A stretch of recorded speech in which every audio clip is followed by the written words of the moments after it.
right here. This one, mark his face up and down a couple Amy? Amy, you're good. I can't. You're good. times. That's okay. I put that curve right there so we can see right there. Okay.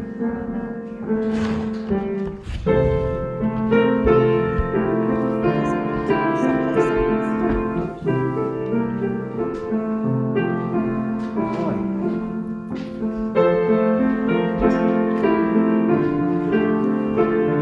You sitting here?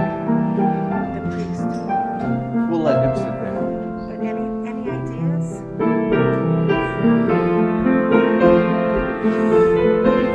I'll get up when he comes. Just like a regular table. Well, I don't know why we're charging. That would be a reason.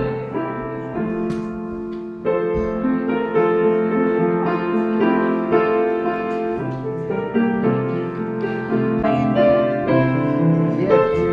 Do we know this outlet works? I don't know. But I don't want to move anything here. Just make sure they fit. That's all. Yeah, it won't fit in there. Is there another outlet right here? The top one.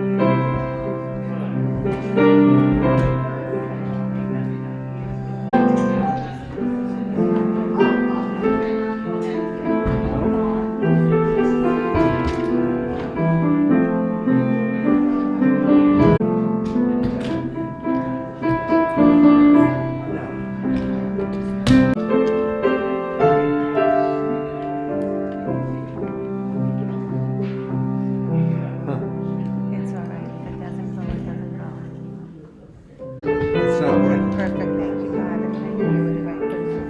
We need another extension cord if you can get one.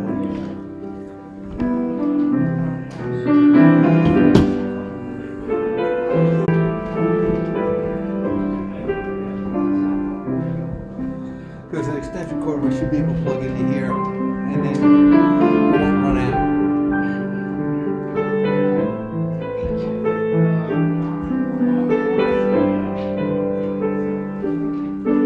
That outlet doesn't work. I wonder if it's just a switch. We don't want to blow the rest of it. No.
Does it say it's charging?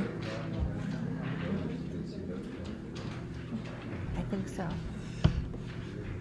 Yes. My work here is done. Thank you.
I think it's on live right now. Push live. Perfect. You can check it and stuff. I have a. Good afternoon. I used to be in the end with the bright lights. Stu worked very hard on setting these lights up with the assistance of Ann and Amy and the whole crowd. You know, sometimes it takes a village. Welcome to Holy Trinity. I'm the priest here and also a director at Church of the Redeemer in Mattituck. And I'm delighted that you can join us this afternoon for this beautiful event. We have a lot of things in this parish hall. So if you're interested in upcoming events over the course of the winter, a chance to get out away from our homes in what we hope is a post-pandemic environment, we'll see. Let me, if you don't know about them and you're not on our mailing list, let me know afterwards. Grab a card and you can email me, and I'll put you on a list and you can be updated with all the other things that are going to be happening over the course of the winter. It's my great pleasure to introduce Angela Burns, who's the director of Camp Good Grief, works for East End Hospice as a social worker, and does all sorts of extraordinary things for people in bereavement and grieving and dying. And I'm going to introduce Angela. I'm going to introduce Angela, and Angela is going to introduce one of our parishioners, Stu Whalen, who is our featured performer for the evening. Angela, come up.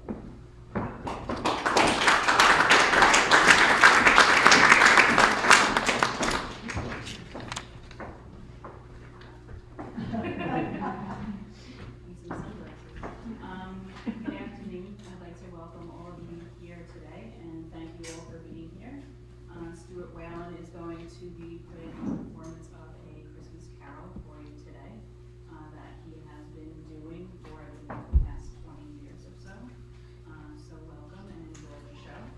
The proceeds for today, the donations that we make, will go directly towards East End Hospice Camp Good Grief. And that is a program that has been running for 25 years. And we serve the East End communities and really any child that is eligible, which basically is having had a death in their family or close friends. Camp is for children ages 4 to 17, and we have been running even the past 2 years. Despite COVID, we're one of the few camps that did continue to run and offer services during that time. So we are grateful to the community for helping us do that. Camp is 100% free for anyone to attend, and we've had as many as 180 campers attend in one session just for one summer. So you can imagine just the numbers over the past 25 years. All of our bereavement services are 100% free all throughout the year, individual, family, and counseling.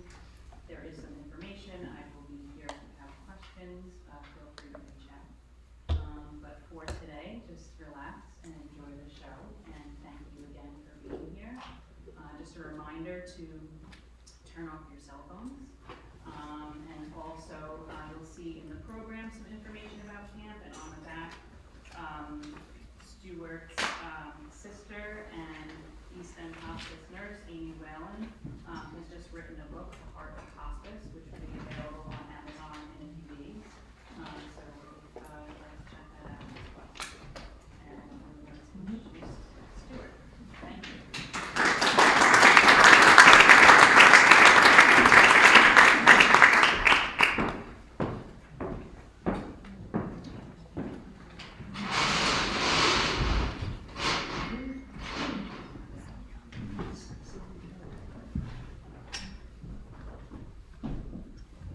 Marley was dead, to begin with.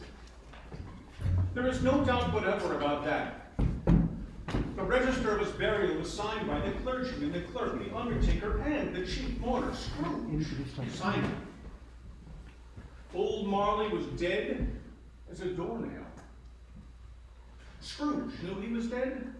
Of course he did. How could it be otherwise? He and Marley were partners for I don't know how many years. But Scrooge never painted out old Marley's name, and there it stood years above the warehouse door, Scrooge and Marley. Sometimes people new to the business called Scrooge, and sometimes Marley, and he answered to both. It was all the same to him.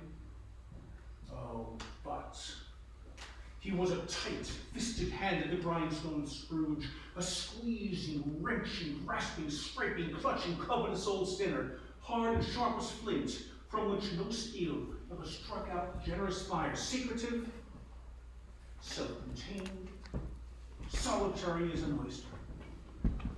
The cold within him froze his old features, nipped his pointed nose, shriveled his cheeks, stiffened his gait, made his eyes red and his thin lips blue, and spoke out shrilly in its grating voice. He iced his office in the dog days, and didn't thaw it 1 degree at Christmas. Nobody ever stops Scrooge with gladsome looks and says, "Oh, my dear Mr. Scrooge, how are you? When will you come to see me?" No beggars implored him to bestow a trifle. No little children asked him, "Mister, what time is it o'clock?" And even the blind men's dogs appeared to know him, and when they would sense him coming, would tug their masters into doorways, up courts. And what did Scrooge care? It was the very thing he liked, to edge his way along the crowded paths of life, warning all human sympathy to keep its distance.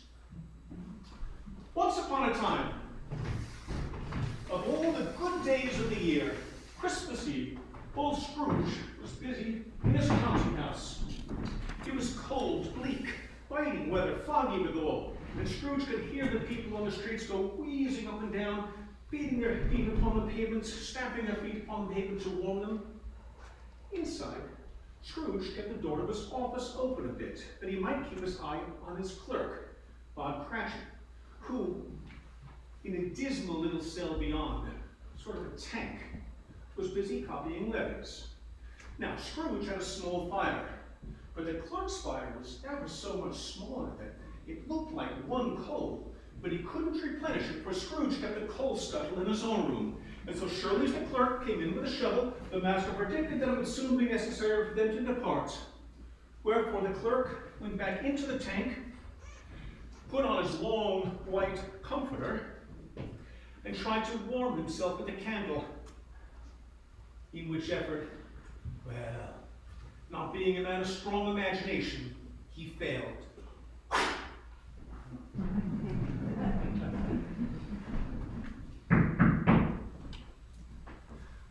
Merry Christmas, Uncle. God save you. Bah, humbug. Look, Christmas, a humbug, Uncle. You don't mean it, I am sure. I do. What right have you to be merry on Christmas? What reason have you to be merry? You're poor enough. Well then, come then, Uncle. What right have you to be dismal on Christmas? What right have you to be morose? Why, you're rich enough. Oh, don't be cross, Uncle. What else can I be when I live in such a world as fools as this? Merry Christmas, out upon Merry Christmas. If I could work my will Every idiot who goes about with Merry Christmas on his lips should be boiled in his own pudding and buried with a stake of holly through his heart. Ah, Uncle Nephew! You keep Christmas in your way. Let me keep it in mine. Well, keep it? Don't keep it, Uncle. Let me leave it alone then. What good may it do me? What good has it ever done you? Oh, Uncle, there are many things which have done me good, by which I have not profited. I dare say, Christmas among the rest. Oh, but I am sure that I have always thought of Christmas time as a good time, a kind, forgiving, charitable, pleasant time. The only time I know of in the long calendar year where men and women seem by one consent to open their shut-up hearts freely. Why, and therefore, Uncle, though it has never put a scrap of gold or silver in my pockets, I believe it has done me good, and it will do me good, and I say, God bless it. Oh, quite a powerful speaker, sir. I wonder you don't go into Parliament. Good afternoon.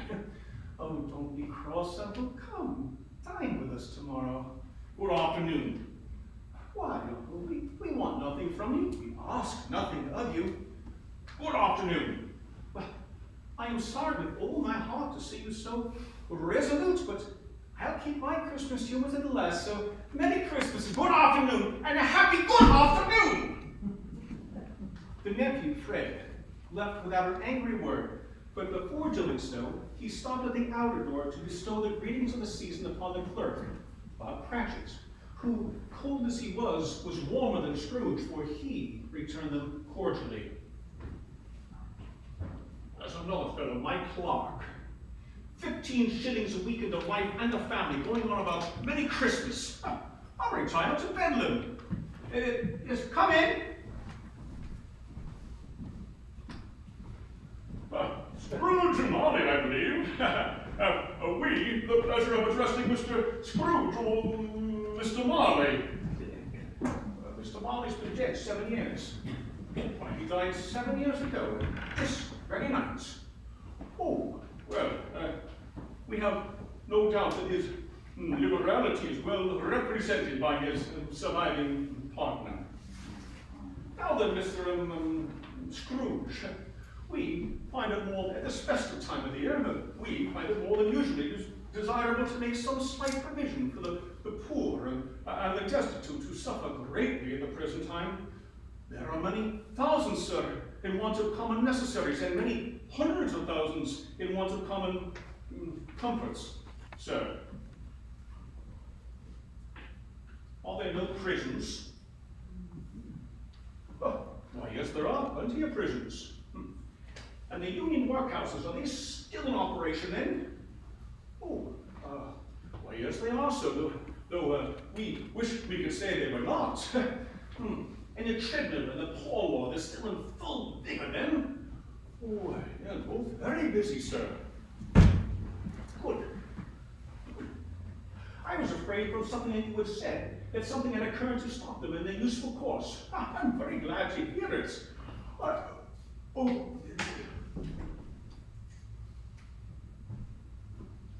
Mr. Scrooge, under the impression that they scarcely furnish good Christian cheer of mind or body to the multitude, a few of us are endeavoring to raise a fund to buy the poor some meat and some drink and some means of warmth. Now we choose this time because it is a time above all others when want is keenly felt, and abundance, charity, goodwill towards men rejoices. And now, sir, what shall we be doing for? Nothing. You wish to remain anonymous, your kindness left unknown. You wish to be left alone. Since you ask me what I wish, gentlemen, that is my answer. I don't make merry myself at Christmas, and I can't afford to make idle people merry. I have to support the establishments which I mentioned. They cost enough, and those who are badly off must go there. Oh, good sir. But many cannot go there, and many would rather die. If they would rather die, then let them do it to decrease the surplus population. Good afternoon. Seeing clearly that it would be useless to pursue their point. The gentleman withdrew, and Scrooge resumed his labors with an improved opinion of himself. And the fog and the darkness thickened. The ancient tower of a church, whose gruff old bell was always peeping slyly down at Scrooge out of a Gothic window in the wall, became invisible. And it sounded the hours and the quarters with tremulous vibrations afterwards, as if its teeth were chattering in its frozen head up there. Meanwhile, in the corner of the court, some laborers were busy repairing the gas pipes, and they had lighted a great fire around the brazier, around which a party of ragged men and boys were busy warming their hands and blinking their eyes before the blaze enraptured. The owner of one scant young nose, gnawed by the hungry cold, his bones are gnawed by dogs, stooped at Scrooge's keyhole to regale him with a Christmas carol. God rest ye merry gentlemen, let nothing you dismay. Remember Christ our Saviour was born for... Bah! Scrooge seized the ruler with such energy of action that the young singer fled in terror. At length, the hour closing up the counting house arrived, and with an ill will, Scrooge dismounted from his stool and tacitly admitted the fact to the clerk in the tank, who instantly snuffed out his candle and put on his hat.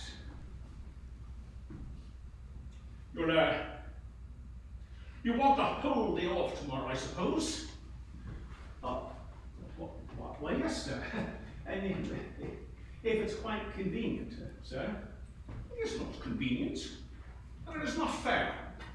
If I were to stop you £0.50 for it, you would think yourself ill-used, I'll be bound, and yet you don't think me ill-used when I pay a day's wages for no work. It's only once a year, sir. Fine excuse for picking a man's pocket every 25th of December.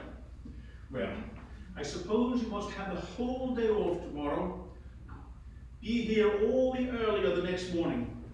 Well, sir. And buttoning his greatcoat to his chin, Scrooge walked out with a growl. The office was closed in a twinkling, and the clerk, with the long ends of his white comforter dangling before him, for he boasted no greatcoat, went down a slide from Cornhill in front of Lane of Boys 20 times in honor of its being Christmas Eve, and then ran home to Camden Town as quickly as he could help to play it blind man's bluff. Scrooge took his usual melancholy dinner in his usual melancholy tavern, and having read all the newspapers and beguiled the evening with his banker's book, went home to bed. Now, Scrooge lived in quarters which once belonged to his deceased father, Jacob Marley. They were a gloomy suite of rooms up a yard, but they had so little business to be that one could scarcely help fancying they must have run there when they were a young house, playing hide-and-go-seek with the older houses, and forgotten the way out again. Now, it is a fact that there was nothing unusual about the knocker on the door, except that it was very large. And it is also a fact that Scrooge had seen it night and morning during his whole residence in that place. Also, let it be borne in mind that Scrooge had not bestowed one thought upon his deceased partner, Jacob Marley, since his mention of his 7 years dead partner that afternoon. And then, let any man explain to me, if he can, how it happened that Scrooge, having put his key in the lock of the door, saw, in the knocker, without its undergoing any intermediate process of change, not a knocker, but, ha! Marley's face! Marley's face. It was not an impenetrable shadow, as were the other objects in the yard, for it had a dismal light about it, like a bad lobster in a dark cellar. It was not angry or ferocious, but it looked at Scrooge the way Marley used to, with its ghostly spectacles turned up on its ghostly forehead, its hair curiously stirred as if by breath or hot air, and the eyes, though wide open, were perfectly motionless. And as Scrooge stared fixedly at this phenomenon, it became a knocker again. To say that Scrooge was not startled would be untrue, but he put his hand back on the key which he had relinquished, turned the knob sternly, walked in, and lighted his candle. Now, he did pause with a moment's irresolution, and he did peer cautiously behind the door, half expecting to be scared out of his wits by the sight of Marley's pigtails sticking out the back. But there was nothing, so he shut it with a bang, and the sound resounded through the house like thunder. Every room above and the casks in the wine merchant's cellar below all seemed to resonate with their own distinctive peal of echoes. Scrooge was not a man to be frightened by echoes, so he walked across the hall, up the stairs, slowly, trimming his candle as he went. It was plenty dark up there, but darkness was cheap, and Scrooge liked it. Now, he didn't pause before he shut his heavy door. He desired to walk through his other rooms to make sure that all was right. Sitting room, bedroom, lumber room, all as they should be. Nobody under the bed. Nobody in the closet. Nobody. Ha! Nobody in the dressing gown, which was hanging up on the wall with a suspicious attitude.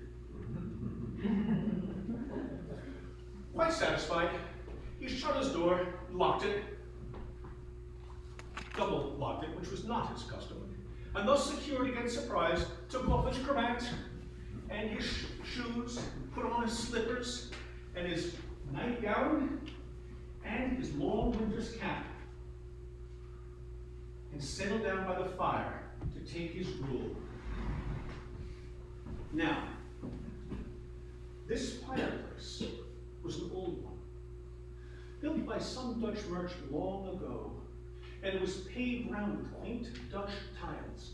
But if each smooth tile had been a blank at first, now there was a copy of Marley's head on every one, and as he threw his head back in his chair, his eye happened to rest on an old disused bell which now hung in the center of the room for purposes long forgotten, and it was with great astonishment and a strange, inexplicable dread that as he watched, it began to swing.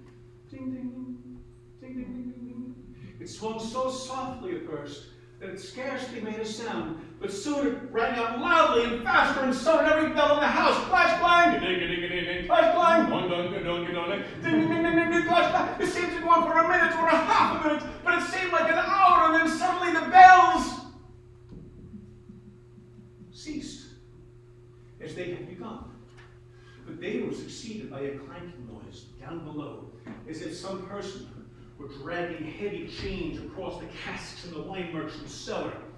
And Scrooge remembered having heard that ghosts at haunted houses were described as carrying heavy chains. Humbug! I won't believe it. His colored chains, though, when without a pause, it came on through the door and passed into the room before his eyes, and upon its coming in, the dying flame leapt up as if to cry, "I know him! Marley's ghost!"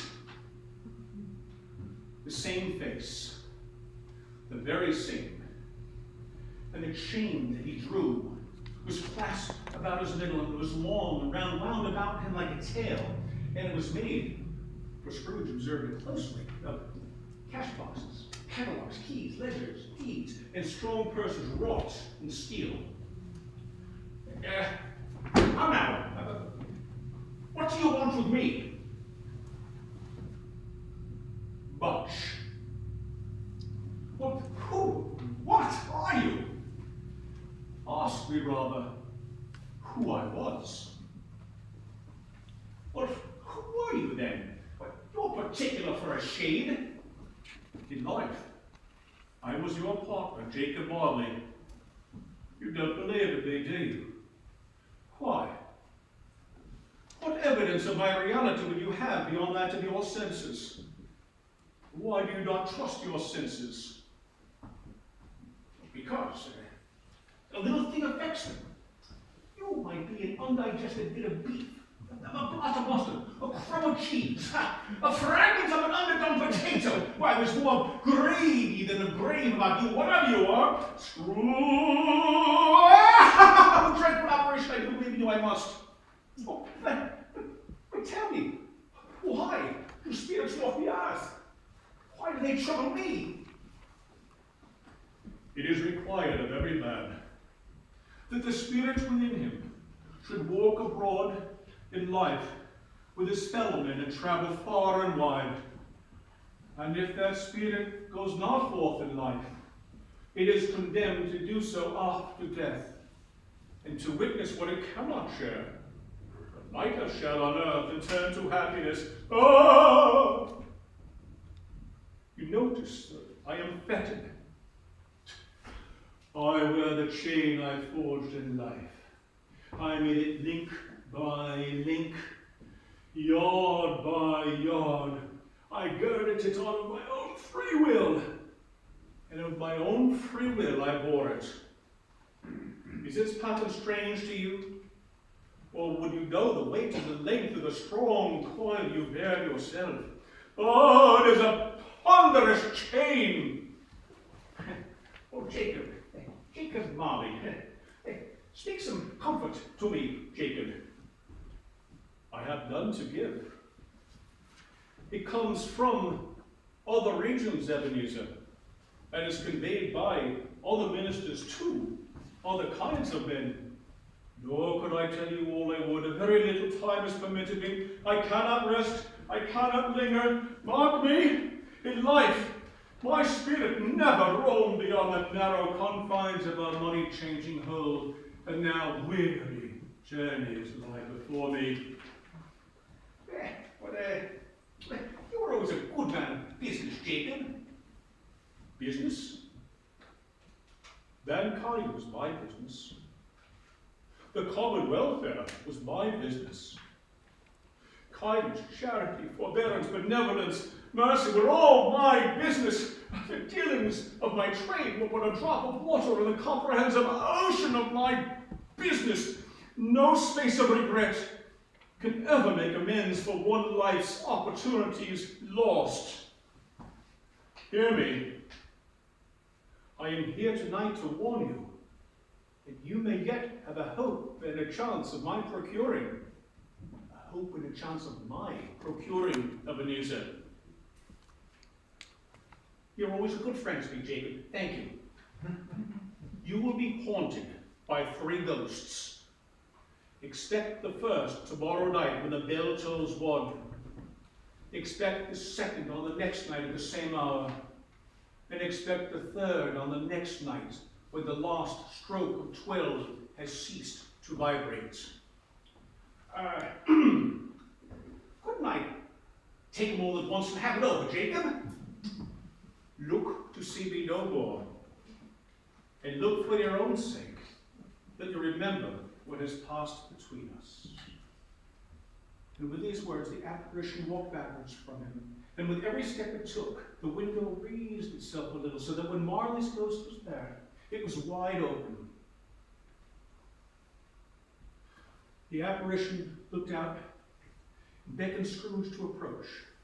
And he came, and when they were within 2 paces of each other, Marley's ghost held up its hand, warning Scrooge to come no nearer, and he stopped.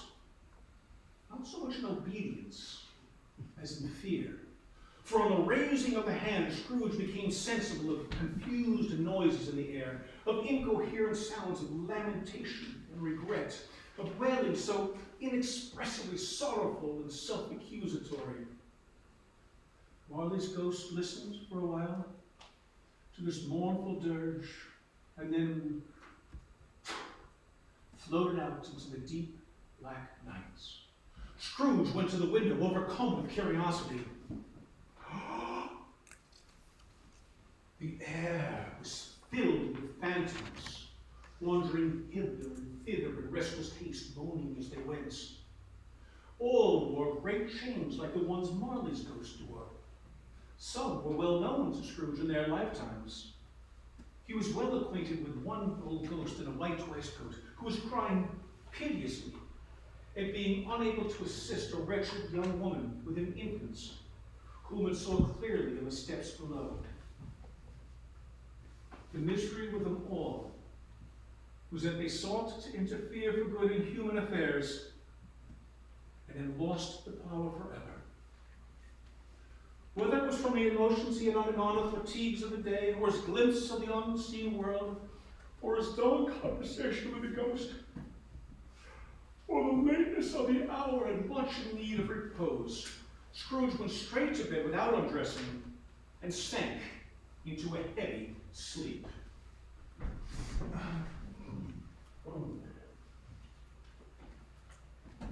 Ding dong, ding dong. Ding dong, ding dong. Ding dong, ding dong. Ding dong, ding dong, ga-doing. Ga-doing. Ga-doing. Ga-doing. 6. Ga-doing. 7. Ga-doing. 8. Ga-doing. 9. Ga-doing. 10. Ga-doing. 11. Ga-doing. 12 o'clock? It is impossible I slept the whole night and far into another. No, it was past 2 when I went to bed. It is impossible that something has happened to the sun and this is 12 noon the next day. No, it's 12. Scrooge thought and thought and thought it over and over, and he could make nothing of it until he remembered, on a sudden, that the ghost had warned him of a visitation when the bell tolled 1. He resolved to lie awake until the quarter had passed.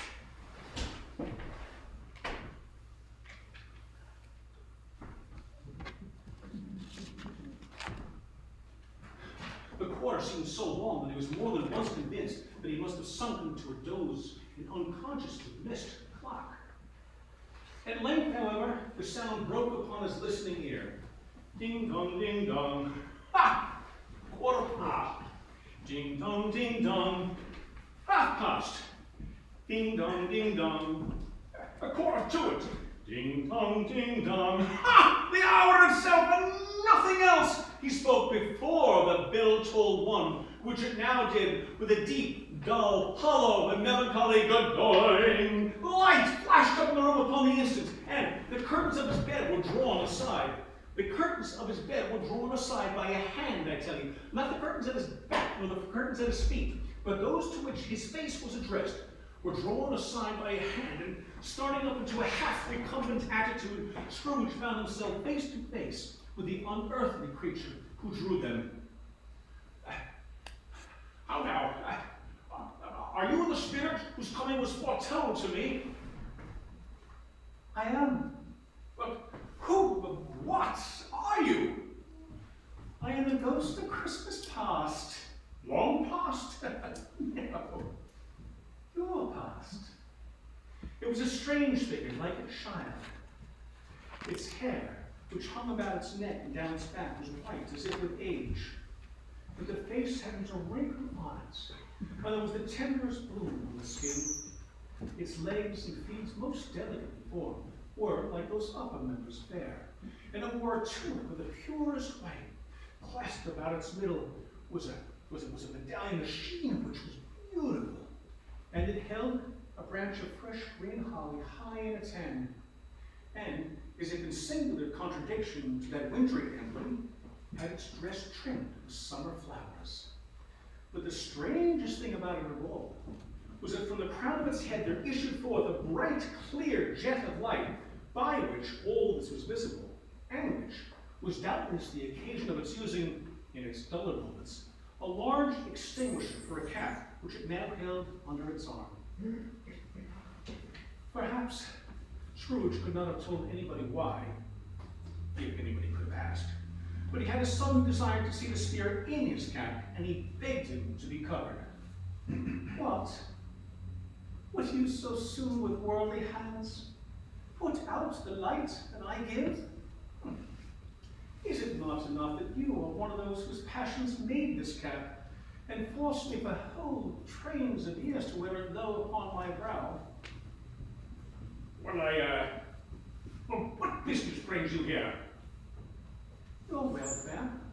Oh, I am much obliged, but I am sure that a night of unbroken rest would have been more conducive to that end. Your reclamation, then. Rise, take heed, walk with me. It would have been in vain for Scrooge to plead that the hour and the weather were ill-suited to pedestrian purposes, or that he was clad but lightly in his nightcap and slippers. The grasp, though gentle as a woman's hand, was not to be resisted. And Scrooge rose, but on seeing that they made towards the open window, he grasped its robe in supplication. "Oh, Spirit, I am a mortal and liable to fall. Bear but a touch of my hand there upon your heart, and you will be upheld in more than this." And as he said these words, they passed through the walls and stood on an open country road with broad fields on either side. It was a cold, crisp, wintry day. Snow lay upon the ground, no fog, no mist. Good heavens,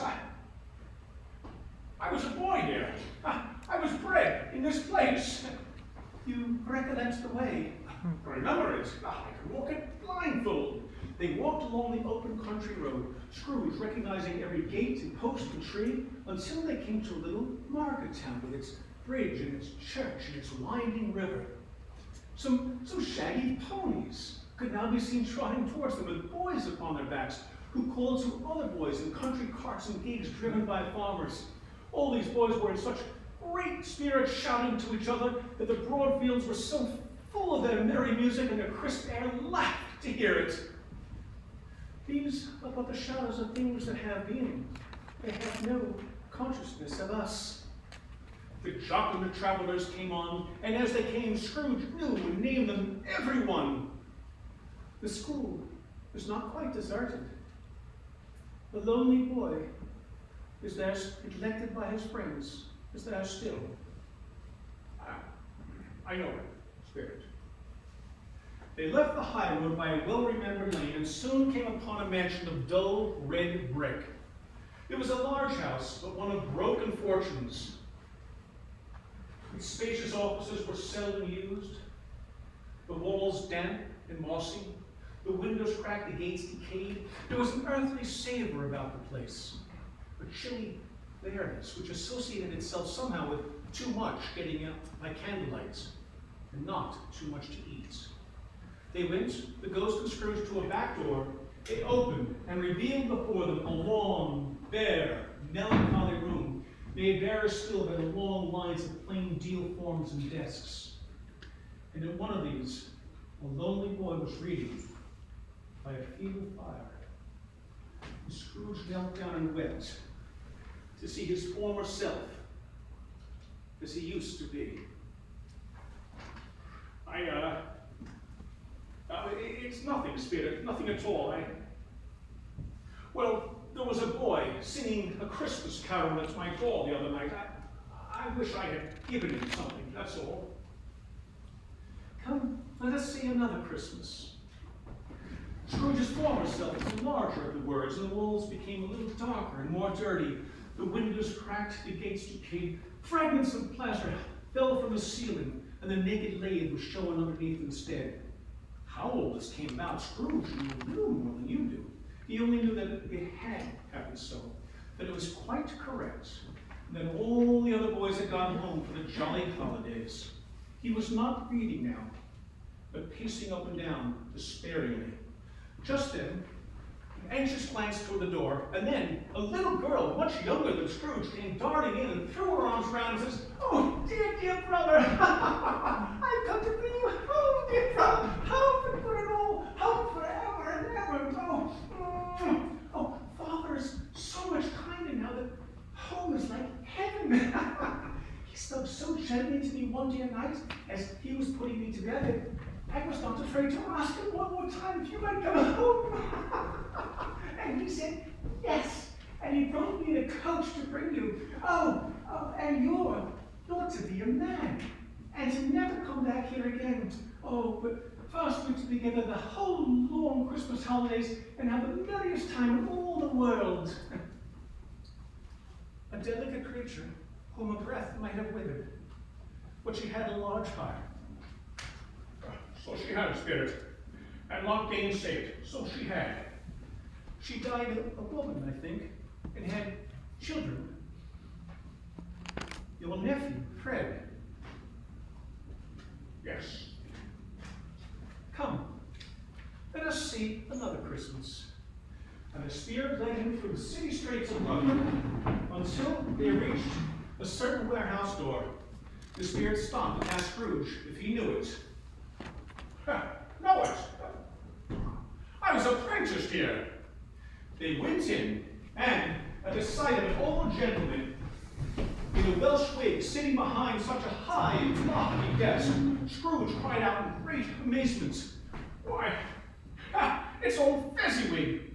It's old Fezziwig alive again!"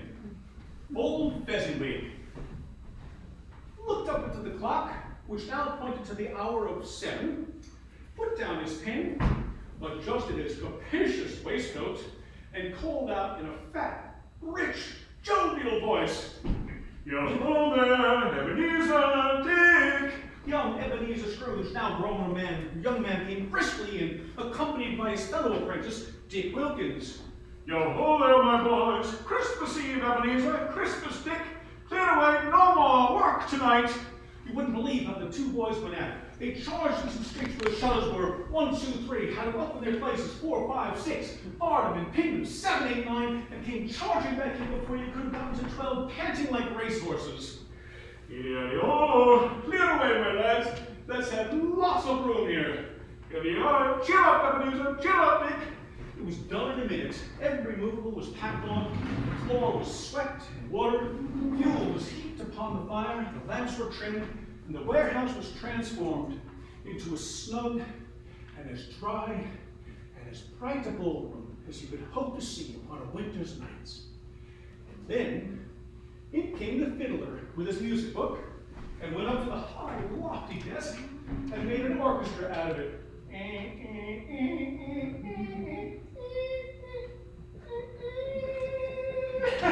Then stomach aches. And in came Mrs. Fezziwig, one vast, substantial smile, and in came the 3 Miss Fezziwigs, beaming and lovable, and in came the 6 young followers whose hearts they broke. In came every man and woman employed in the business. In came the housemaid with her cousin the baker. In came the cook with her brother's particular friend, the milkman. And in came the boy from over the way, trying to hide behind the girl from next door, but one who was proved to have had her ears pulled by her mistress. And in they all came, every how and anyhow, some gracefully, some awkwardly, some shyly, some boldly, some pushing, some pulling, but in they all came, every how and anyhow. And there were dances, and there were forfeits, and there were more dances. And there was a great piece of cold roast, and a great piece of cold boiled, and mince pies, and plenty of beer. But the great effect of the evening happened after the roast and the boiled, when the fiddler struck up Sir Roger de Coverley. And then Mr. Fezziwig and Mrs. Fezziwig stepped forward to dance, top couple too, with a good stiff piece of work cut out for them, with 3 or 4 and 20 pairs of partners. They went through the whole dance, advanced and retired, both hands to your partner, bowed and curtsied.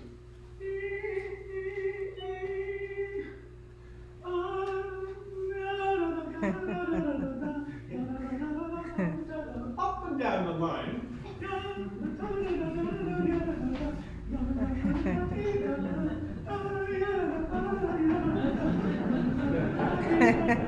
Thread the needle.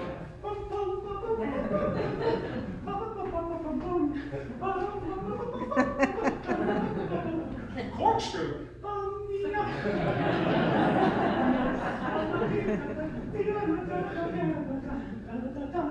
And back to your places again.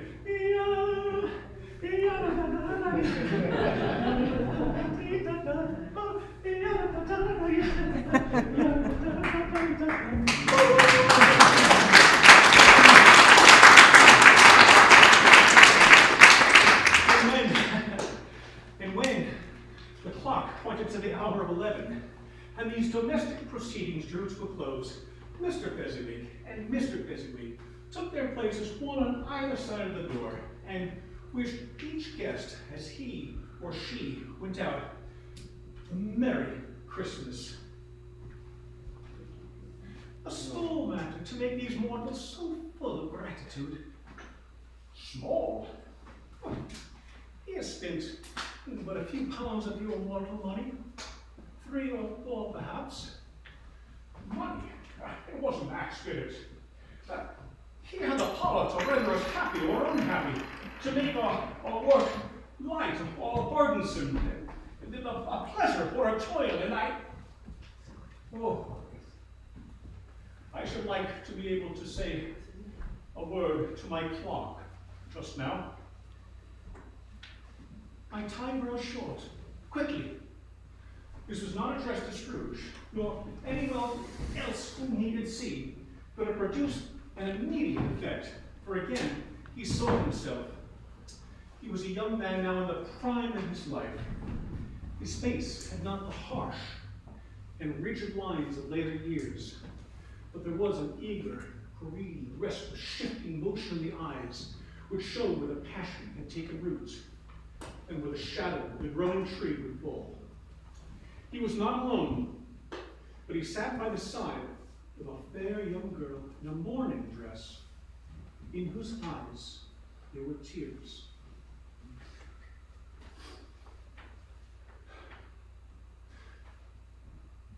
Another idol has displaced me. What idol has displaced you? The golden one. And if it can share and comfort you as I would have tried to do in times to come, then I have no just cause to grieve. This is the even-handed dealing of the world. There is nothing on which it is so hard as poverty, and nothing which it professes to condone with such severity as the pursuit of wealth. Oh, Ebenezer, you fear the world too much. I have seen all your hopes merge into the one of being beyond the chance of its sort of reproach. I have seen all your nobler aspirations fall off one by one until they are consumed by the master passion, gain. Have I not? Oh, what then? Even if I am so much wiser now, I am not changed towards you, am I? You are changed. You immortal spirits. Our contract is an old one, made when we are both young and poor and content to be so. I would gladly think otherwise if I could, but can even I believe that if you were free today, tomorrow, yesterday,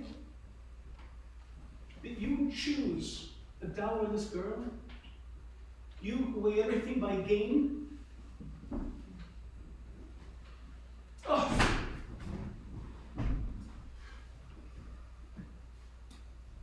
I release you, Ebenezer Scrooge, with a heart full of love for him you once were. May you be happy in the life you have chosen.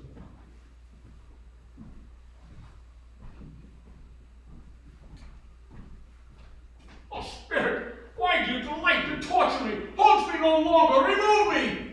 I told you, these are but the shadows of things that have been. They are what they are. Haunt me no longer, remove me, I cannot bear it!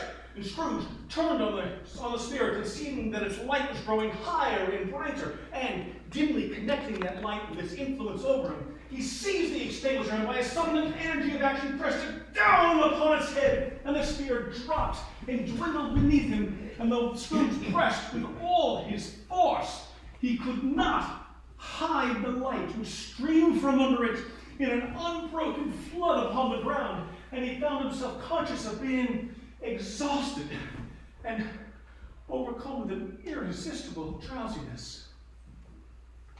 He gave the cap a parting squeeze, in which his hand relaxed, and had barely enough time to reel to bed before he sank into a heavy sleep.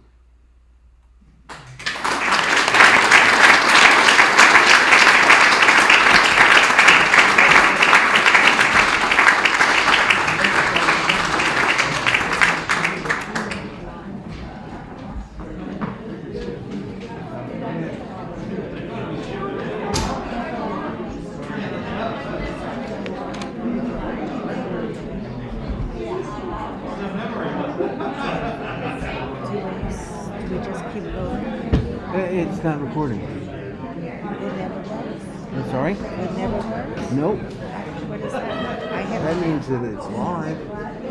You know, I push the button to record, That's what you were talking about before? and it says no memory card. Shit. I got you. Do you need more chairs?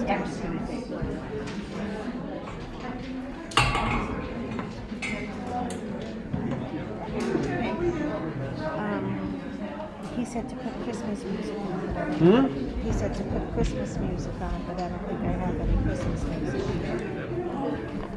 Christmas music on. Goes Your phone? Def Leppard. No, I don't. This is a shame. If I had known earlier. Well, we thought we were doing something right. There is snacks, wine. Help yourselves. We have 15 minutes. 15? Yeah. Maybe I should tell people.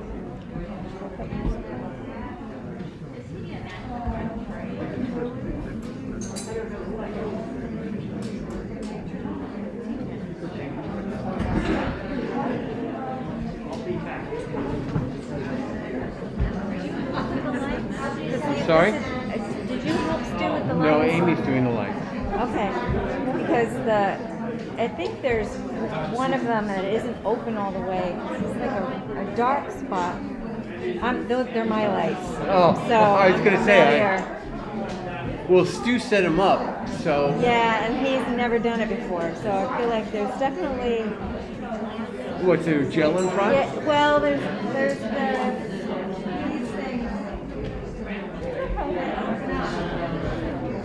You know, but they're not all.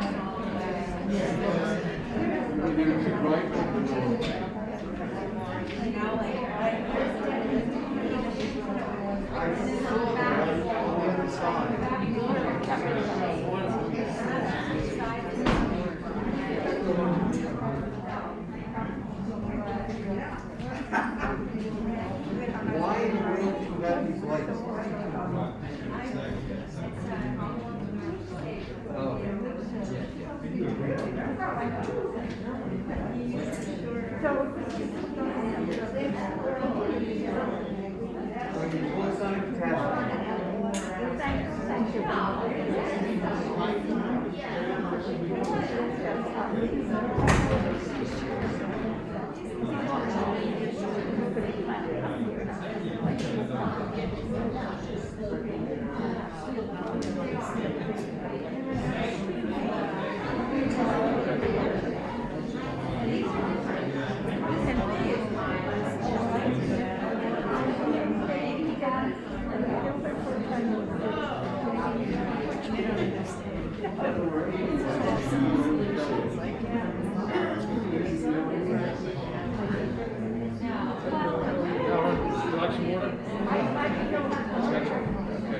Because that's a different light board.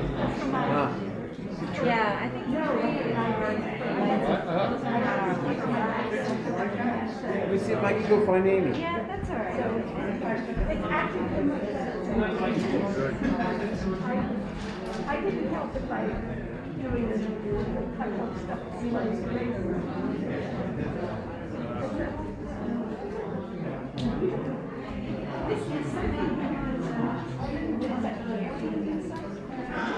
All the fibers. I picked it up on these because I figured they would.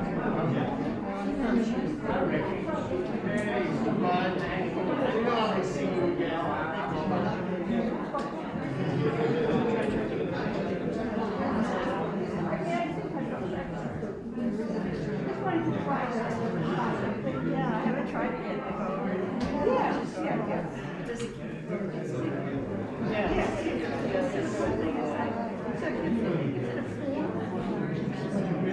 And you have to have it in something. Because if you just put it inside, you end up with condensation. It's like solid waste plastic. So away from your face, right? Nevertheless, it's still fine. And maybe I just my brain. But at least when it comes back, it's like that.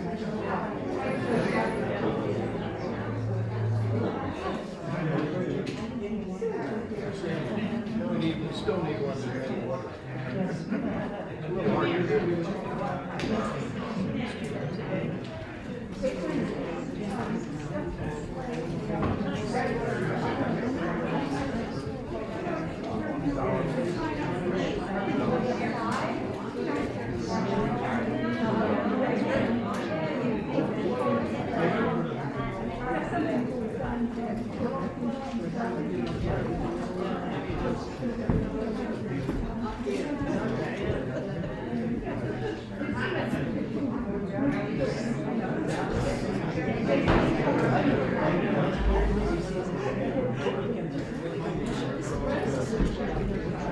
So funny.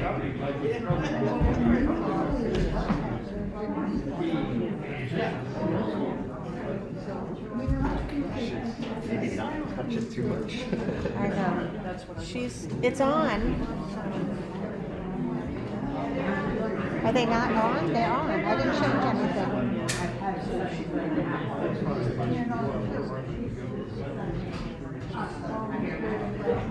Turn the master on. It's on. That's blocked off. This is on. It's on, right? But that's when I put. That's not all of them, is it? These are on.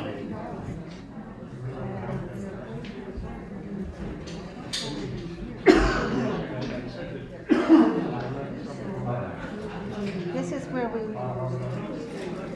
like it around here. That's about where we like it. No, he does the sound effects.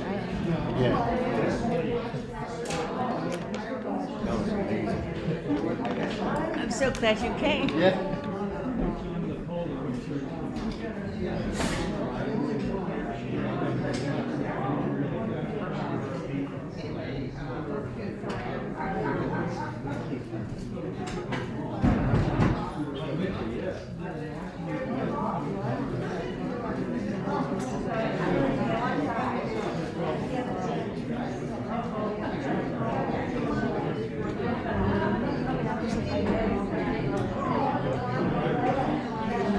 Thank you.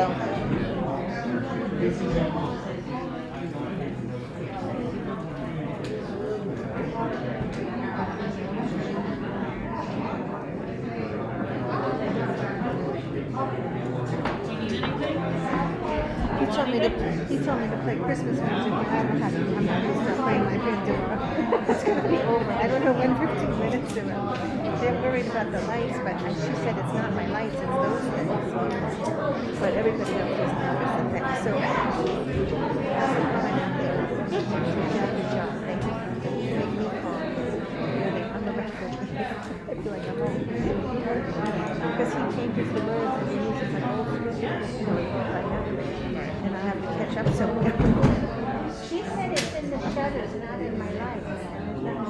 Oh, so she knows what to do. But what did she do? It wasn't working. Just we have to thank her so much.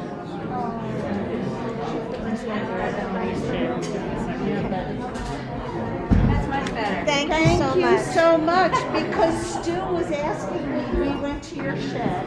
Yeah. Got everything, and, you know. But I told him, call me and I'll come show you how to do it. And I he guess- didn't. So he rented instead of using the stuff that, because these are not our lights. This is not my soundboard. No, he rented something didn't work. Yeah, it might have been the dimmer board.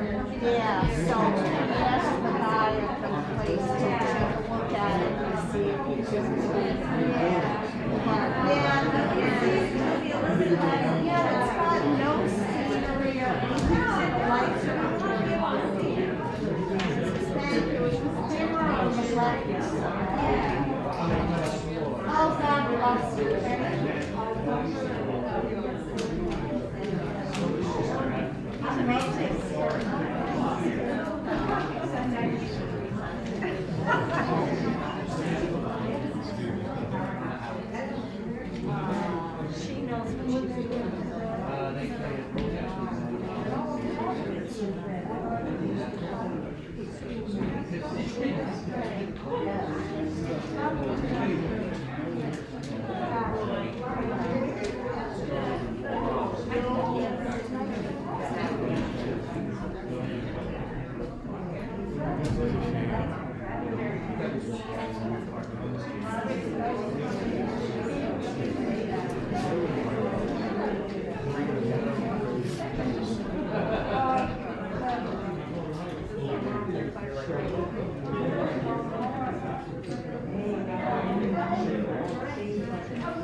But I know how concentrating these things are. Yeah, so- no, I'm very concentrated here. I What'd you didn't say? know that he was, I didn't know he was gonna sit there and listen to us, so I said to leave it in. I'm sorry. I said, let me just concentrate here. Yeah, no, I will. That's blacked out now, right? So, Just give me a moment to get back behind the curtain and then turn house lights down. Karina's gonna, Karina, Roger's wife is gonna do it. Oh,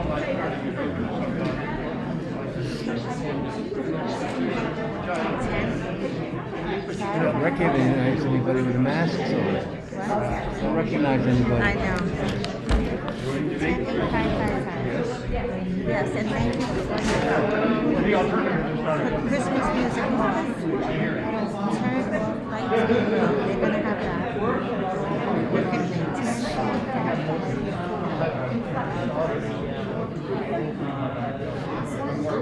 don't understand when this is on, it's on,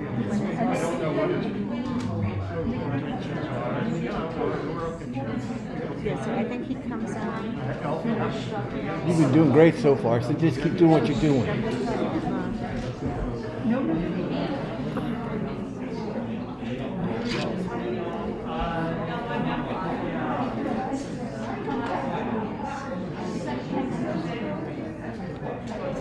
See, I don't know.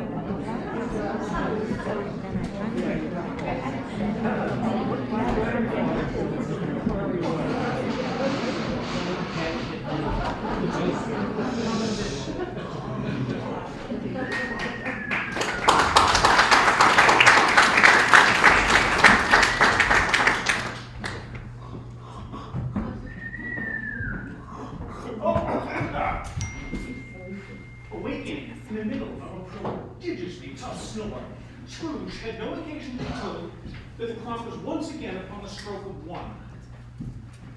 He felt he was restored to consciousness in a right nick of time for the special purpose of holding a conference with the second messenger dispatched to him through the intervention of Jacob Marley. Now, finding that he grew uncomfortably cold, wondering which of his curtains this inspector would draw back, Scrooge drew them aside, every one with his own hand, and established a sharp lookout all around the board, for he wished to challenge the spirits. On the moment of its arrival, he did not wish to be taken by surprise, and be nervous. Now, being prepared for almost anything, he was not by any means prepared for nothing. And consequently, when the bell struck 1, and no shape appeared, Scrooge was taken with a violent fit of trembling. 5 minutes, 10 minutes, a quarter of an hour went by, and nothing came except a blaze of ruddy lights, which, being only lights, was far more alarming than a dozen ghosts, as he was powerless to make out what it meant. At last, however, he began to feel that the source and the secret of this ghostly light might be the adjoining bedroom, from whence, upon further tracing, it seemed to shine. This idea taking full possession of his mind, he got up softly and shuffled in his slippers to the door.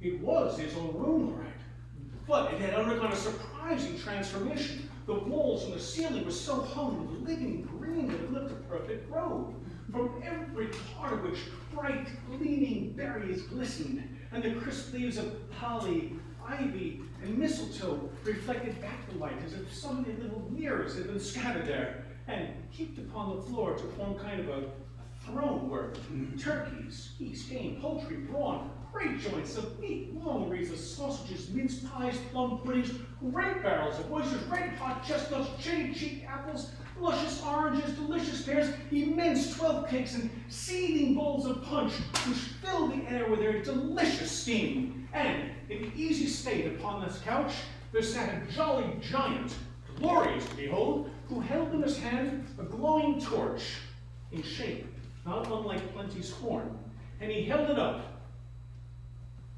higher to shed his light on Scrooge as he came peeping round the door. Ha! Come in! Come in and know me, better man. I am the ghost of Christmas present. Look upon me.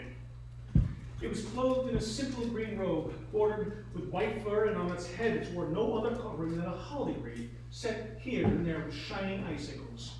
Ah, you have never seen the like of me before? Never traveled forth with the younger members of my family, meaning, well, for I am very young, my elder brothers born these later years. I don't think I have. I'm afraid I have not, Spirit. Have you many brothers, Spirit? More than 1,800. Wow, a tremendous family to provide for, my good. If you have aught to teach me, let me profit by it.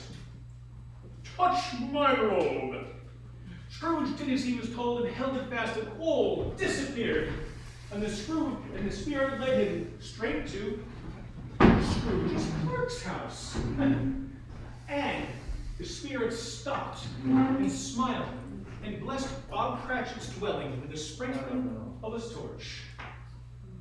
And then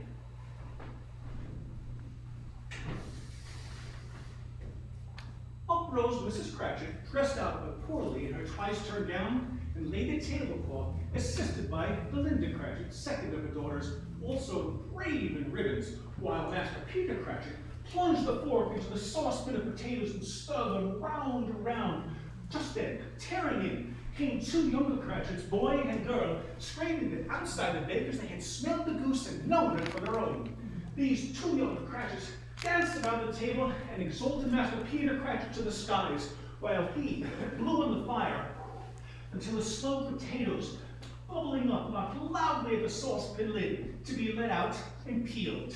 Oh, well, whatever has come to your precious father then, and your brother Tiny Tim, and Martha weren't late last Christmas Day by half an hour. Here's Martha, mother, here's Martha! Oh, hurrah, Martha! Oh, Martha, there's such a goose! Oh, why, there you are, my dear. How late you are.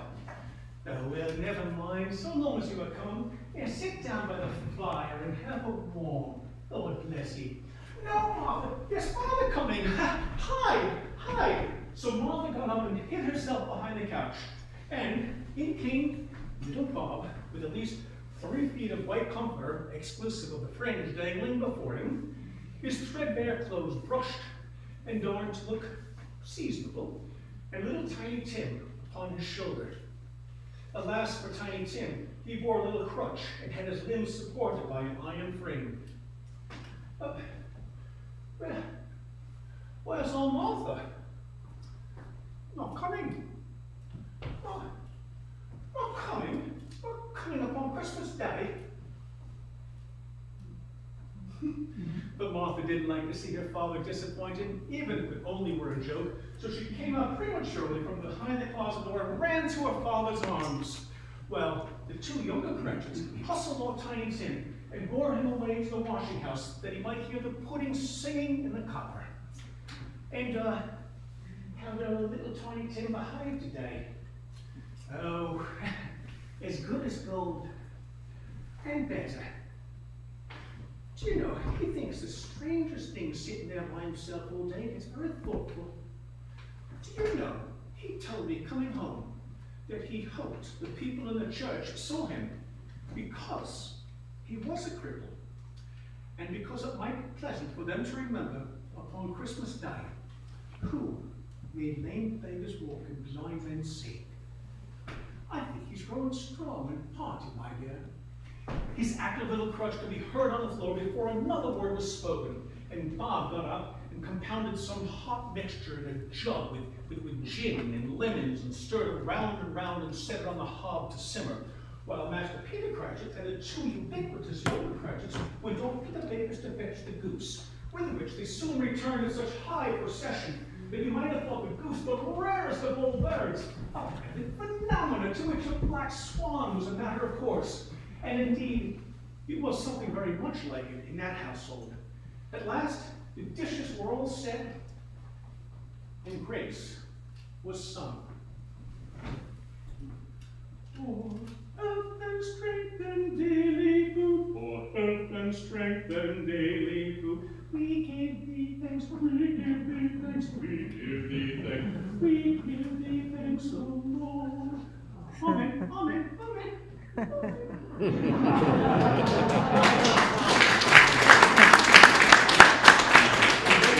Succeeded by a breathless pause as Mrs. Cratchit, looking slowly down the end of a carving knife, prepared to plunge it into the breast, and when she had, and when a long expected gush of stuffing issued forth, one murmur of delight rose all around the board, And even Tiny Tim, with the handle of his knife upon the table, and feebly cried, "Hurrah!"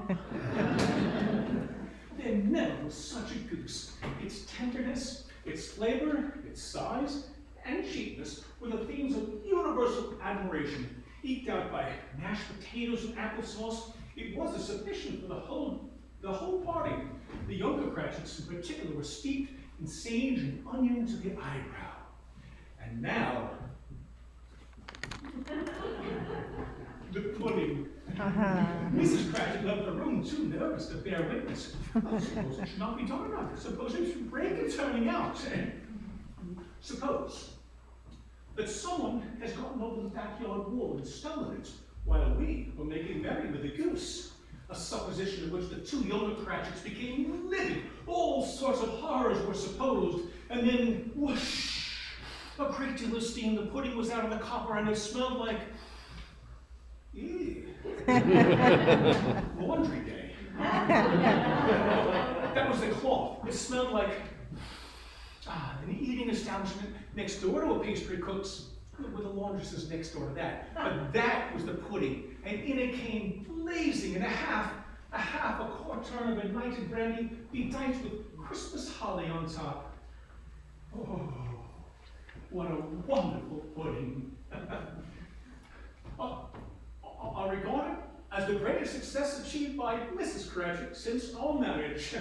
And Mrs. Cratchit said, well, now that the waiting was all for mine, she had her doubts about the quantity of flour.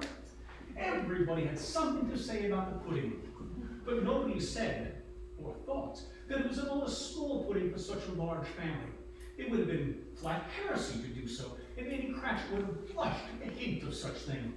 At last, the dishes were all set, a hearth was remade, the fire swept, a handful of chestnuts was thrown on the fire, and the hot stuff in the jug being tasted and considered perfect, Bob proposed a toast. A Merry Christmas to us all, my dears. God bless us. To which all the family re-echoed. Tiny Tim last of all.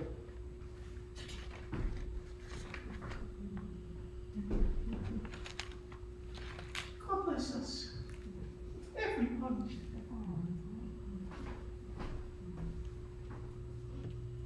Spirit, tell me, will Tiny Tim live? I see a vacant seat in a chimney corner, and a crotch without an owner carefully preserved.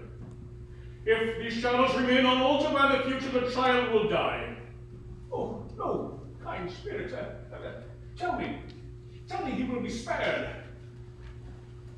If he be like to die, let him do it and decrease the surplus population. Oh, man, if man ye be at heart, forbear that wicked cant until you have discovered what the surplus is and where it is. Scrooge hung his head to hear his own words quoted back at him by the spirit, and he cast his eyes upon the ground, but he raised them speedily on hearing his own name. Mr. Scrooge, I give you Mr. Scrooge, the founder of the feast. Founder of the feast indeed. Oh, I wish I'd have him here. I'd give him a piece of my mind to feast upon, and I hope he'd have a good appetite for it too. My dear, Christmas Day. The children. Well, it should be Christmas Day, I am sure, on which one drinks the health of such an odious, stingy, hard, unfeeling man as Mr. Scrooge. Nobody knows it better than you do, poor fellow. My dear, it's Christmas Day, the children. Well, I'll drink to his health for your sake, and for the day's, but not for his. Mr. Scrooge, Merry Christmas, Happy New Year. You'll be very happy and very merry, I'm sure he will. The children drank the toast after her, but they didn't care tuppence for it. Tiny Tim last of all. It was the first of their proceedings which had no heartiness in it. Scrooge was the ogre of the family, and the mere mention of his name cast a dark shadow over the proceedings which was not dispelled for a full 5 minutes. But when it had passed, they were 10 times merrier than before, for the mere relief of Scrooge the Baleful being done with, and the chestnuts and the jug went round and round, and by they had a song from Tiny Tim.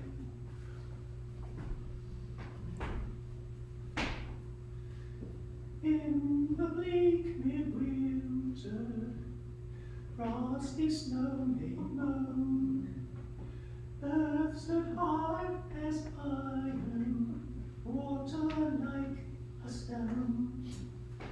Snow had fallen, snow on snow, snow on snow. In the bleak midwinter, long, long ago. There was nothing.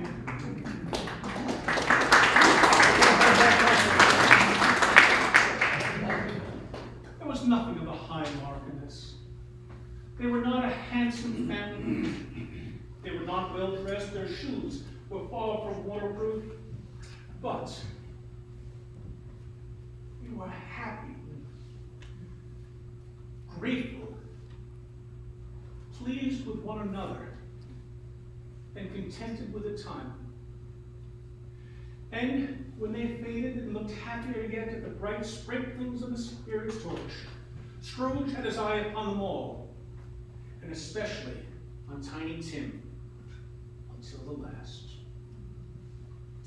And now, without a word of warning, they stood upon a bleak and desert moor where monstrous masses of rude stone were cast about.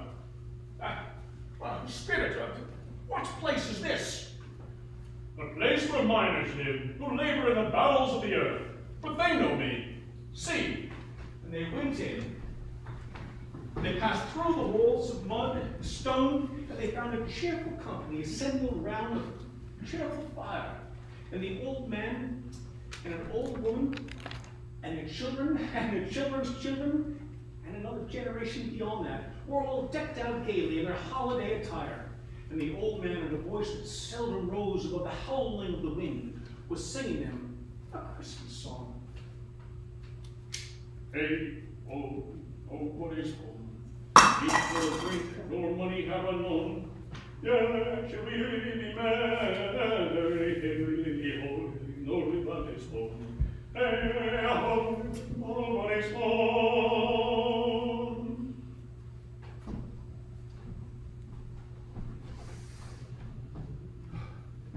The Spirit did not tarry there, and it came to quite a surprise to Scrooge to hear a hearty laugh. He said Christmas was a humbug, as I live, and he meant it too. Oh, he's a comical old fellow, and not so pleasant as he might be, but I have nothing to say against him.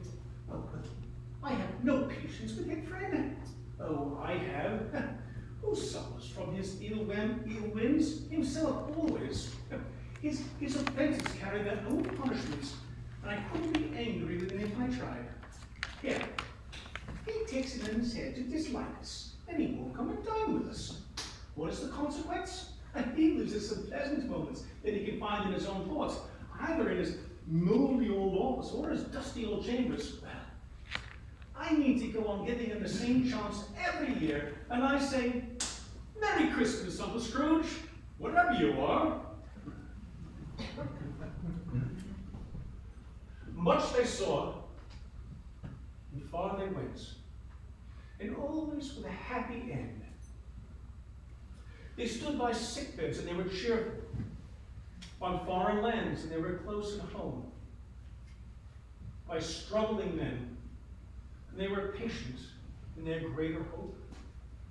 In almshouse, hospital, and jail, in misery's every refuge, where vain man and his little brief authority had not locked the door and barred the Spirit out. Spirit, I hope I am justified in what I ask, but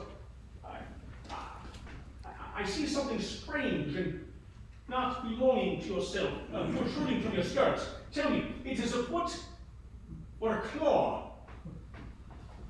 It might be a claw for all the flesh there is upon it. Look here. Oh man, look down here. And from the foldings of its robe it brought forth 2 children, wretched, abject, frightful, hideous, miserable. They were a boy and a girl.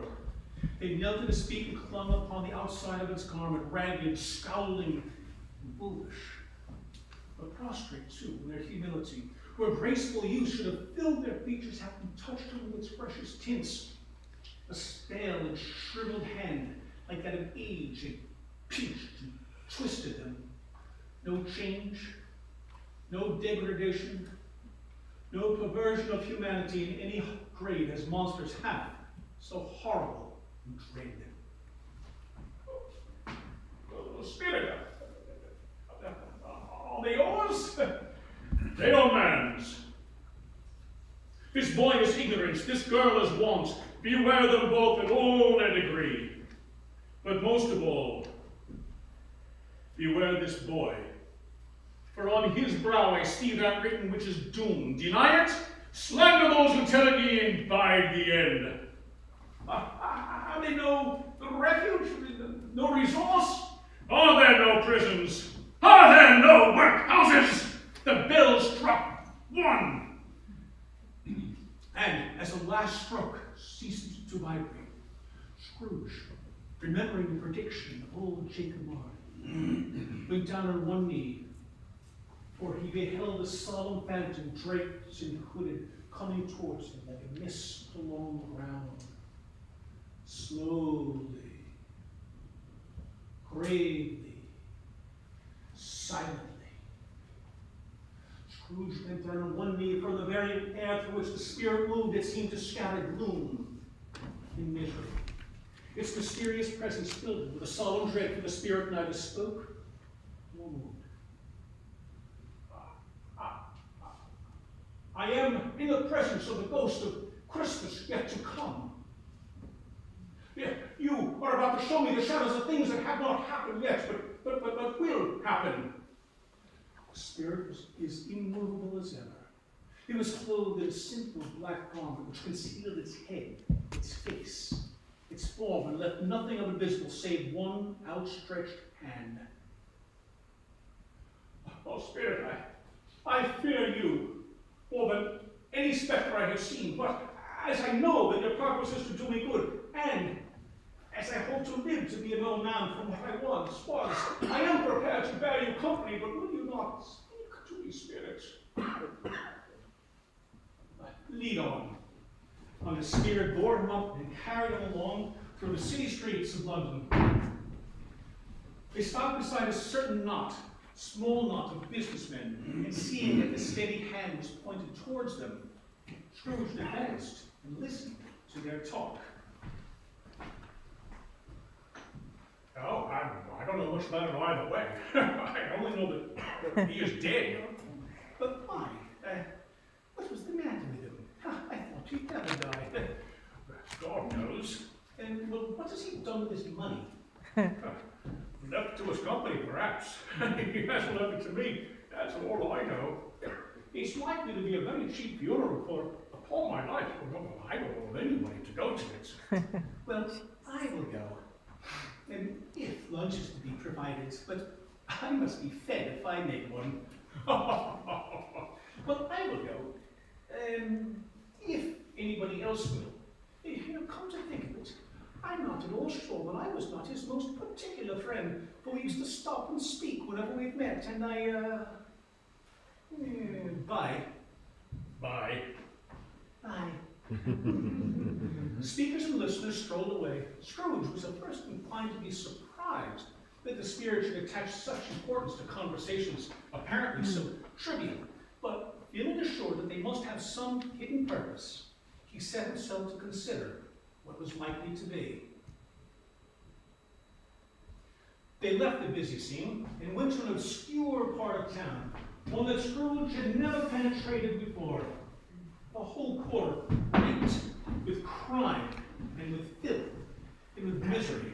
And far in this den of infamous resort was a low-browed beetling shop beneath the penthouse roof, upon The floor within were piles of rusty keys, nails, chains, hinges, scales, weights, and refuse iron of all kinds. And sitting in among the wares in which he dealt was a gray-haired rascal, nearly 75 years of age, who smoked his pipe in all the luxury of calm retirement.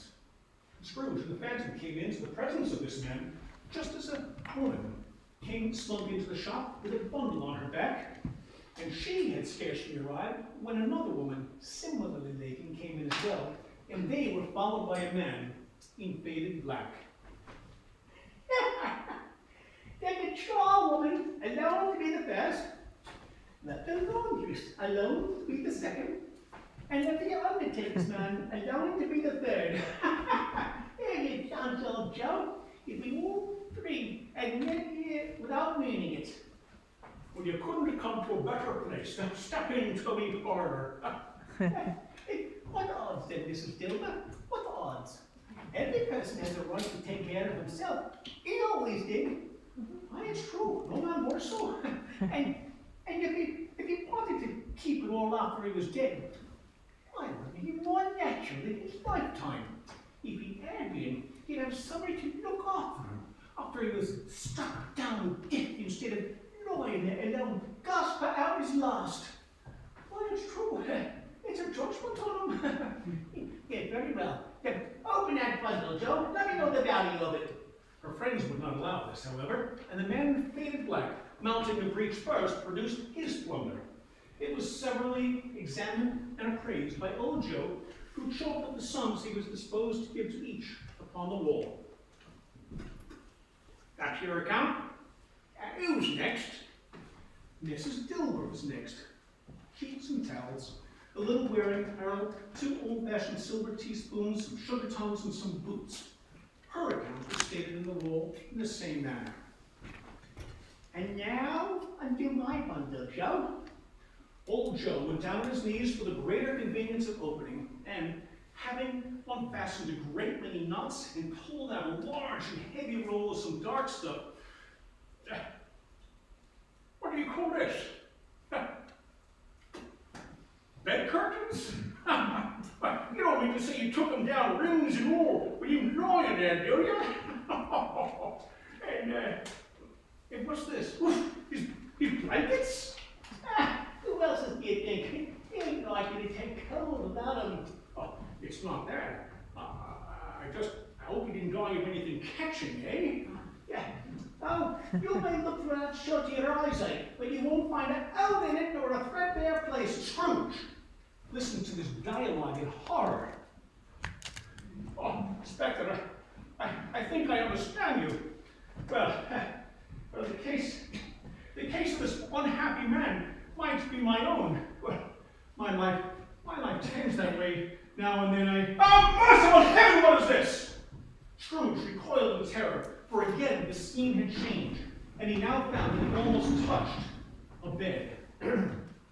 A bare, uncurtained bed, upon which, beneath a ragged sheet, there lay something covered up, which, though it was dumb, announced itself in awful language. Alone, bereft, unwashed, unkept, uncared for, the body of a man. Scrooge looked at the good spirit, and its steady hand was pointed towards the head. It was so carelessly just enough cover that the slightest raising of it, the motion of a finger on Scrooge's part, would have disclosed the face. He thought of it. He longed to do it. But he had no more power to withdraw the veil than he had to dismiss the specter at his side.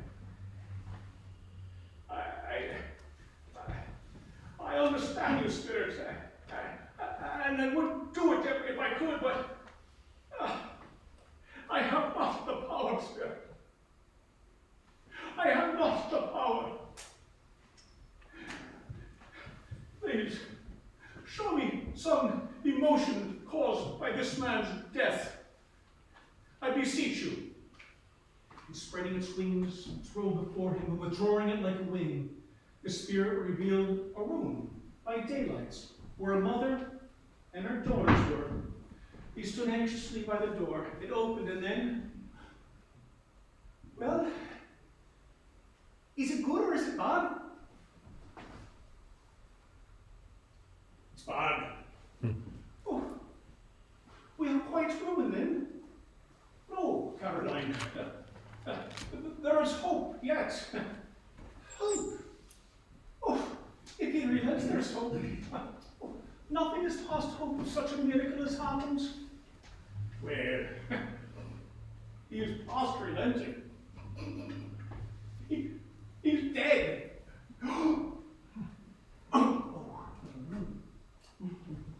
Well, to whom will I be transferred? I don't know, Caroline. But before that time, we shall get ready with the money. And we may sleep with light hearts tonight, Caroline. Yes, the children's faces hushed and clustered round to hear what they so little understood were lighter. The only emotion that the spirit could show him connected with the events was one of pleasure. Spirit, let me see some tenderness connected with any death, or that dark chamber we left just now will be forever present to me. And the ghost of Christmas yet to come conveyed them as before until they reached Bob Cratchit's house. The mother and her daughters were engaged in sewing. It was quiet, very quiet. The mother laid the work upon the table. The color hurts my eyes, and I wish your weak eyes, dear father, when he comes home for all the world. It must be past his time now. But I have known him walk with, I had known him walk with tiny Tim upon his shoulder, very fast indeed. Oh, but he was light to carry, and your father loved him so. Oh, there he is now. And in came little Bob with his white comforter. His tea was ready for him on the hob, and they all tried who should help him to it most. And then the two younger Cratchits got up upon his legs and laid each a little cheek on his face, as if to say, "Don't mind it, father. Don't be grieved." And Bob was very pleasant, and he spoke cheerfully to all the family. I went today, my dear. It would have done you good to see how green a place it is. Oh, but you'll see it often. I promised him that we walked there on a Sunday, and my little child. My little child.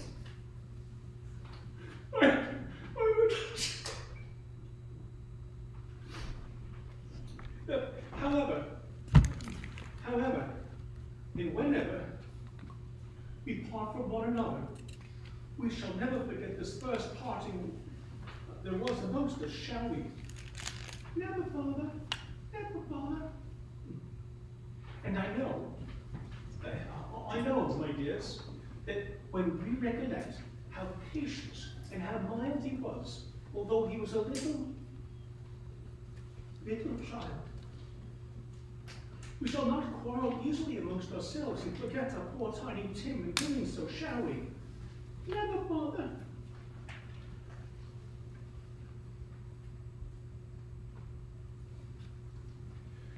I am very happy, my dear. I am very happy.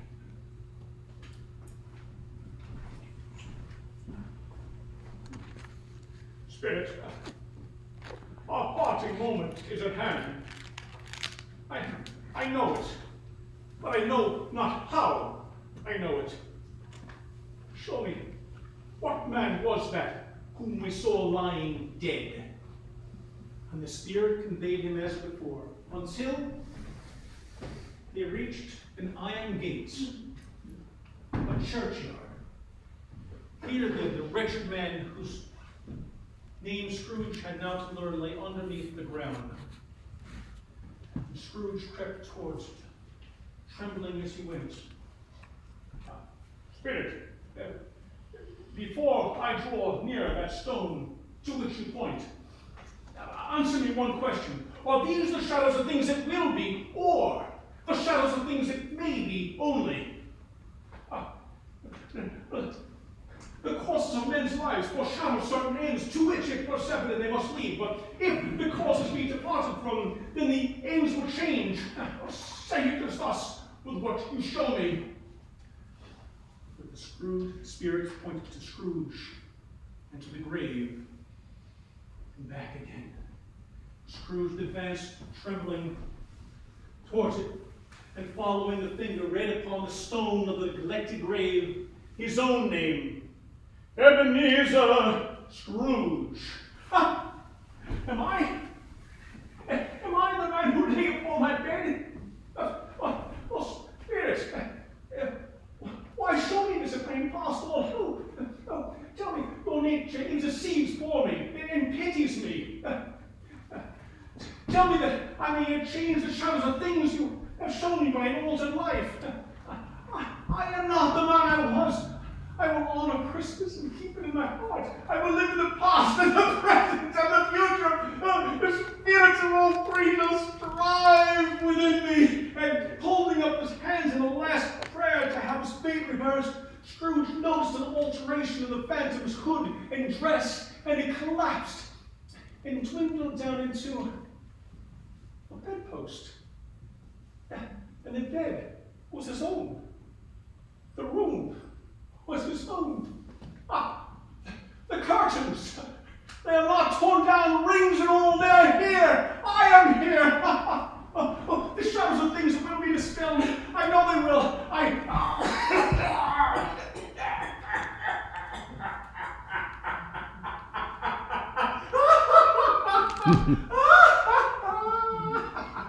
Really, for a man who had been out of practice for so many years, it was a splendid laugh, a most illustrious laugh, the father of a long, long line of brilliant laughs. I don't know what day of the month it is. I don't know how long I've been among the spirits. I don't know anything.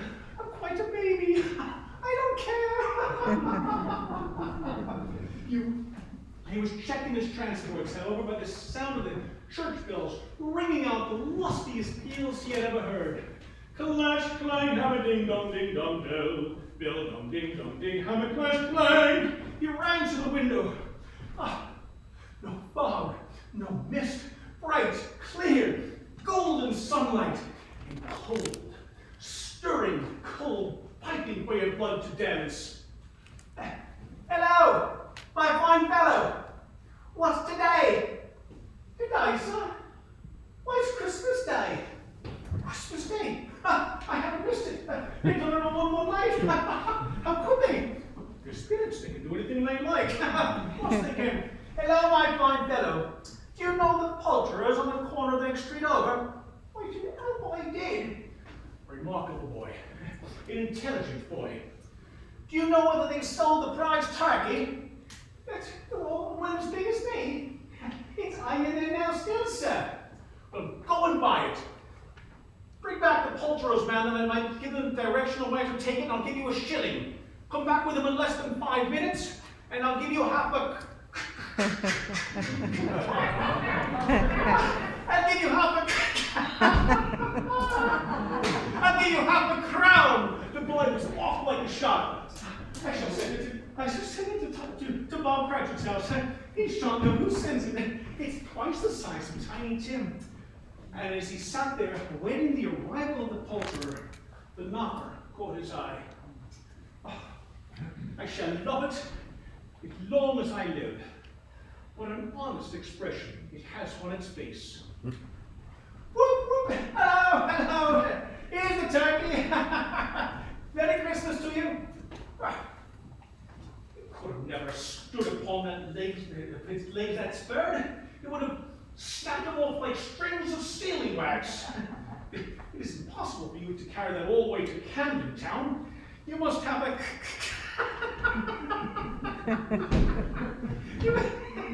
you must have a cab. The chuckle with which he said this, and the chuckle with which he recompensed the poulterer, and the chuckle with which he paid for the cab, and the chuckle with which he recompensed the boy, were only to be exceeded by the chuckle with which he sat back down in his chair and chuckled until he cried. At last, however, he got himself dressed all in his best and went outside. People by this time were pouring forth in the city streets, and walking with his hands behind his back, Scrooge looked so irresistibly pleasant that 3 or 4 good-natured fellows said to him, "Merry Christmas, Merry Christmas." And Scrooge said often afterwards that of all the blithe sounds he had ever heard, those were the blithest in his ears. He had not gone far, however, when he beheld the portly gentleman who had come into his office the previous day and said, "Scrooge and Marty, I believe." It sent a pang across his chest to think what these gentlemen might think of him when they met, but he knew a pathway straight ahead and he took it. "My dear sirs, a Merry Christmas to you. A Merry Christmas to you both. I hope you succeeded in your efforts yesterday." "Mr. Scrooge?" "Aye, that is my name, and I fear it may not be pleasant to you. Allow me to ask your pardon. And will you have the goodness to accept?"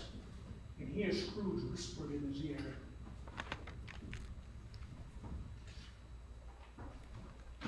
"My dear Mr. Scrooge, are you serious?" I am. Not a farthing less. A great many back payments are included in that, I assure you." "Oh, my dear Mr. Scrooge, I don't know what to say. Such munificent, please don't say anything at all. But come and see me.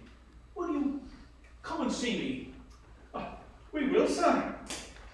And later that afternoon, he went to church. And for the first time since his schoolboy days, he lifted up his voice with others in a Christmas hymn. "Unrest, gentlemen, nothing you dismay.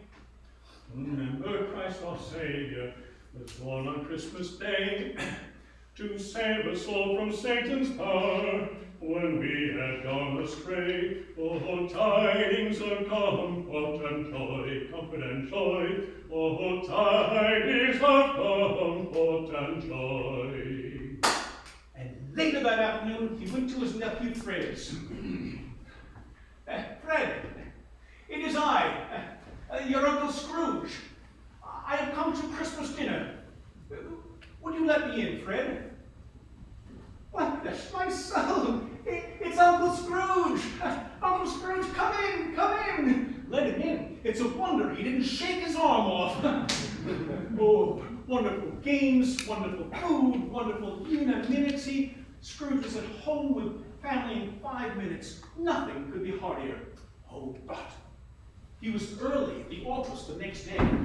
If only he could be there first and catch Bob Cratchit coming in late.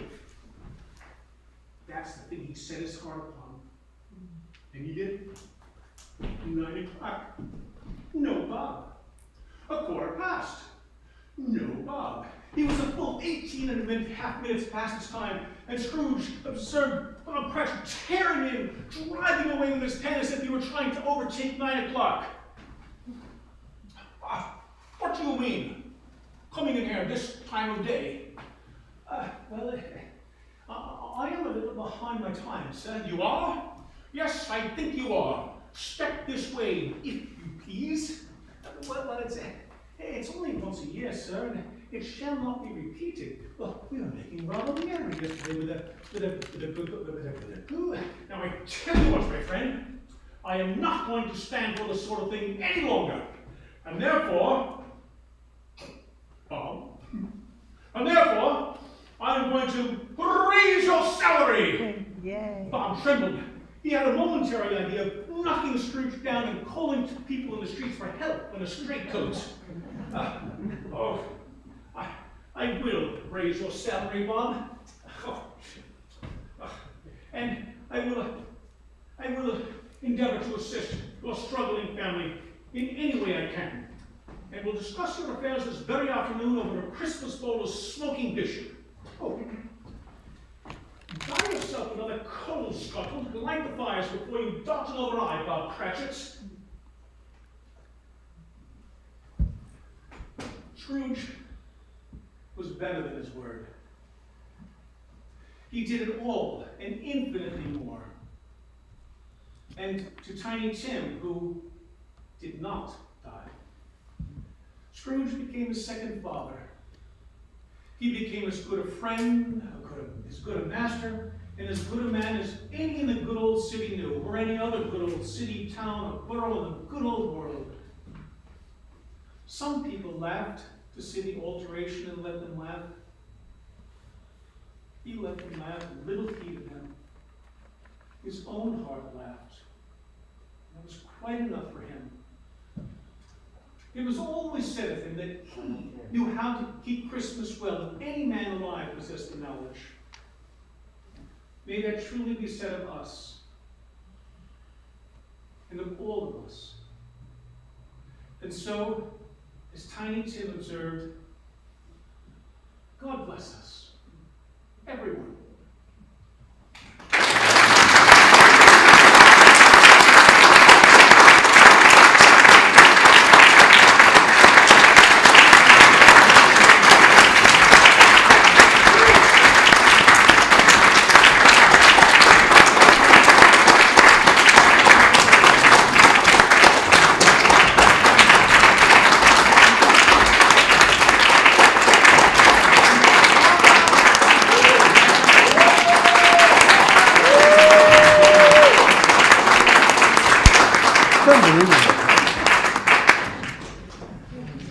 Thanks, Stu. Turn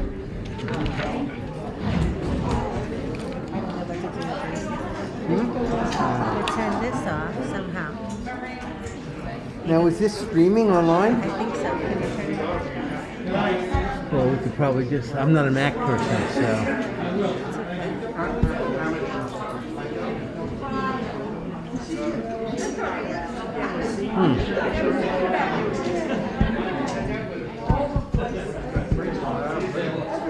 Maybe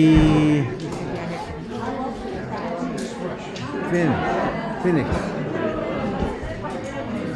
and broadcast.